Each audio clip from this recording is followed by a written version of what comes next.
Hey family, my name is Luke and I'm here with Eric Freedom and Kara. I'm the head coach here at Reason Fitness. Eric is the founder of our gym and Kara is one of our coaches on staff. And together we have 27 plus years of experience in coaching fitness, nutrition, and wellness. And our mission here is to help develop happier and healthier people in the San Gabriel Valley and greater LA area. And today we're talking about the 5 factors of health. We are in a new series called 10-Minute Tuesdays, where sometimes we go a little bit over 10, but sometimes we're on time. But we're going to talk about the 5 factors of health, or the 5 pillars of health. And today we are interviewing / hearing more about Kara's experiences. What's up, Kara? What's up, Kara? What's up, guys? Thanks for having me. Yeah, welcome back. Welcome back. Thanks for coming back again 10 minutes later, you know? So we corny lotes, dude. Continuing that conversation that we had about your journey and the way that you grew up, the way that you saw food, the way that you established your relationship with food, growing up eating a ton of McDonald's and Subway. You should have been their stockholders. Eating a ton of McDonald's and Subway and then going through like very restrictive eating and going to a Tupperware model where all your food has to fit in here, and eating 1,200 calories and just being really restrictive and trying to figure out what food means to you.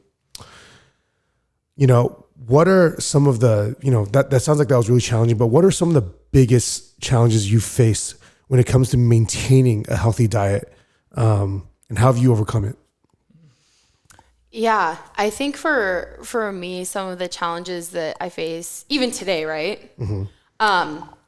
Is that food can be, actually we were talking about this just yesterday, that food is something that I think is really emotional.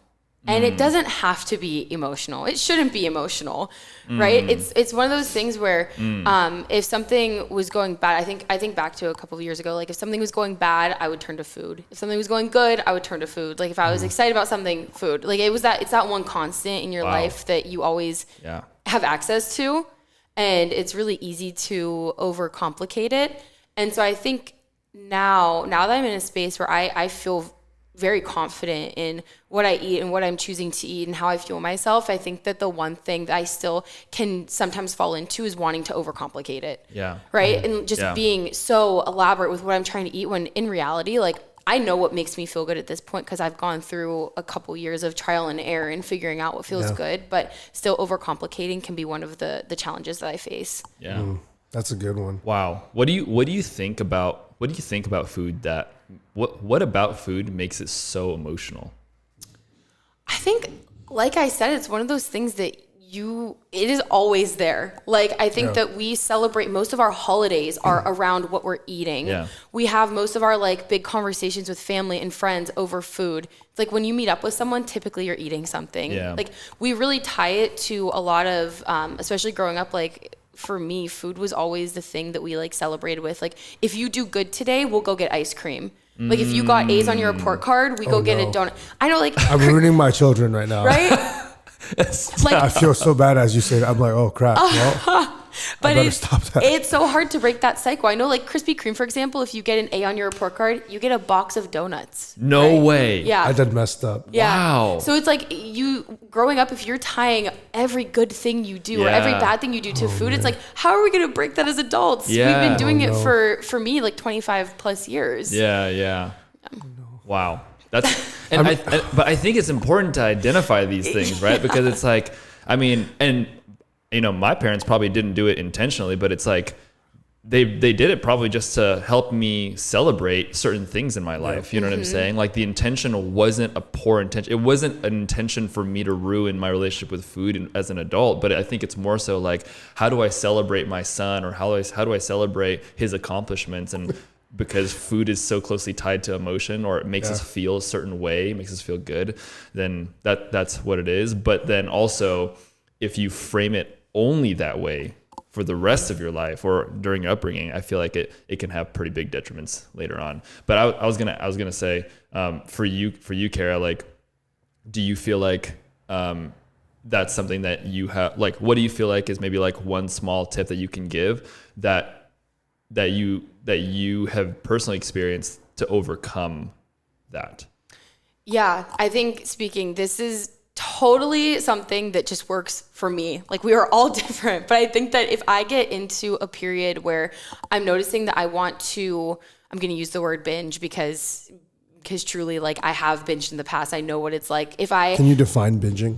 Binging would be overeating like a mass quantity of food. So what I mean is, like, if you want a cookie, you eat the entire pack of Oreos. Yeah. You know what I mean? Like, completely overindulging in a food and feeling out of control. It's almost like you feel yourself blacking out. All of a sudden, all the food is gone. Yeah. Right? Like, you almost like don't even remember what the food tasted like. Yeah. To me, like, that's what a binge in the past, like, that's what I've experienced. It's like eating until you feel sick. Yeah.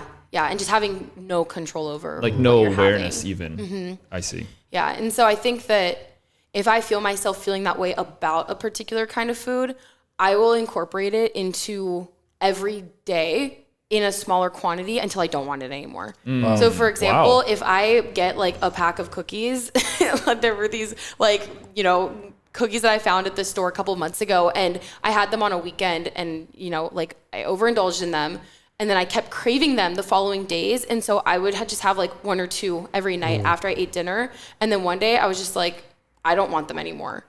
Because what I would do is I would hold myself back from having it, and I would tell myself, like, that's bad, you can't have it. Yeah. And because I told myself I can't have it, I just wanted it more. Yeah. How do you identify that? How do you identify when you have like, when you know you're having binge like actions, I guess?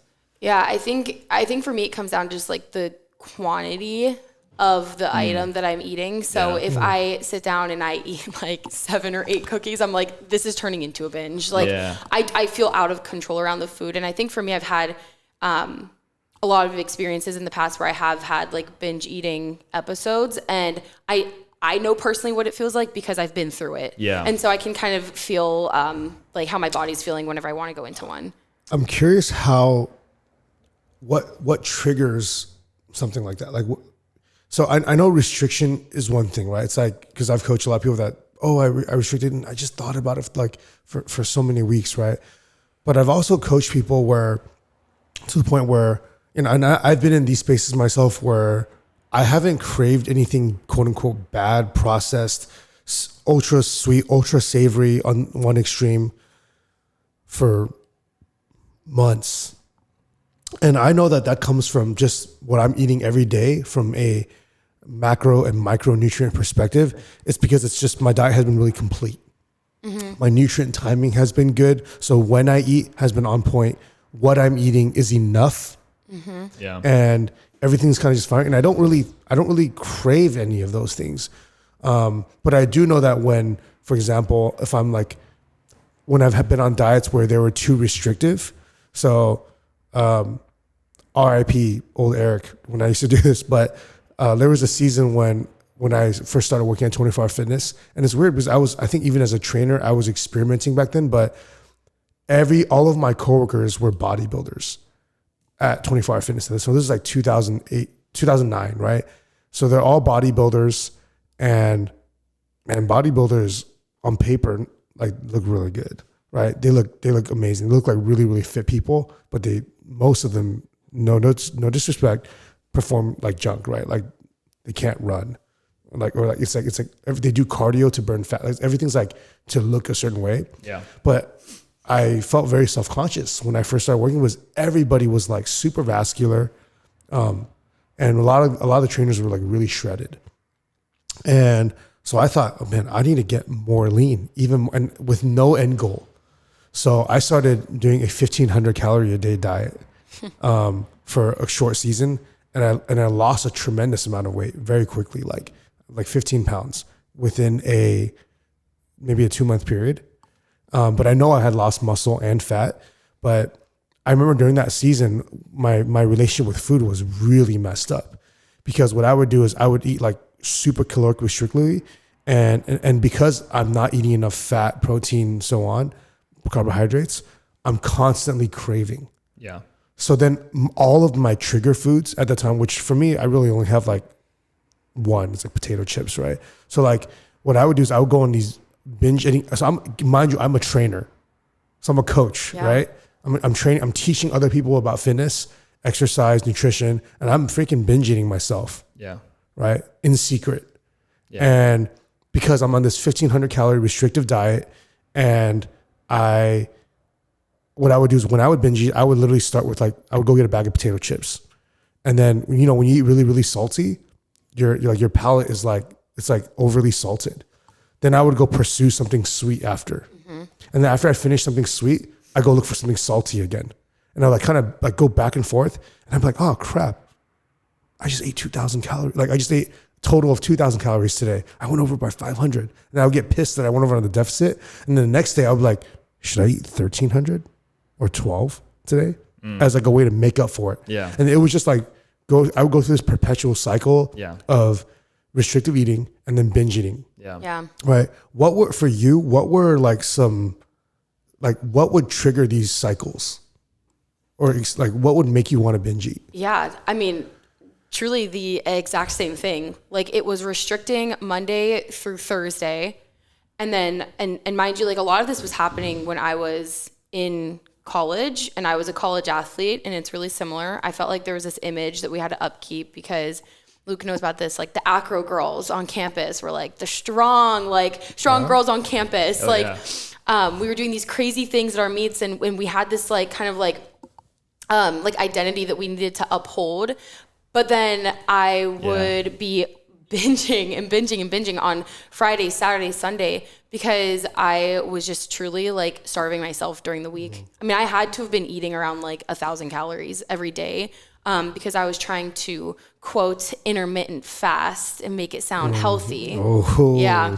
But how many IFers we got out there right now? Yep. And at the same time, I was also eating vegetarian because I thought the vegetarian was healthier. And so I'm eating like noodles that are made out of cauliflower and, you know, like just everything I was eating was so just out of whack and not supporting what I was doing at practice or how much energy. I mean, at my college, you walked everywhere. Yeah. So I was walking so much during the day, practicing for 3 hours a day, just eating like 1,000 calories. And by the time I hit Friday, I literally would see food and anything I touched, I would eat all of it. Like if it was, I don't need to get into the nitty gritty of what that looked like, but just to go back to your question, what was your question exactly? It's just like what would trigger it? Yeah. And so it was the fact that by the time, you know, if you look at the week, I had only eaten like 5,000 calories within a course of 5 days, and then Friday, Saturday, Sunday, I was probably binging on like up to like 10K. Yeah.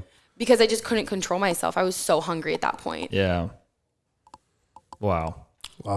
So I think one of the big takeaways on this episode is just being aware of your triggers, whether it's like you're under eating, undernourished, or asking yourself like whether it's like a emotional experience or what, like figure out what those triggers are. Yeah.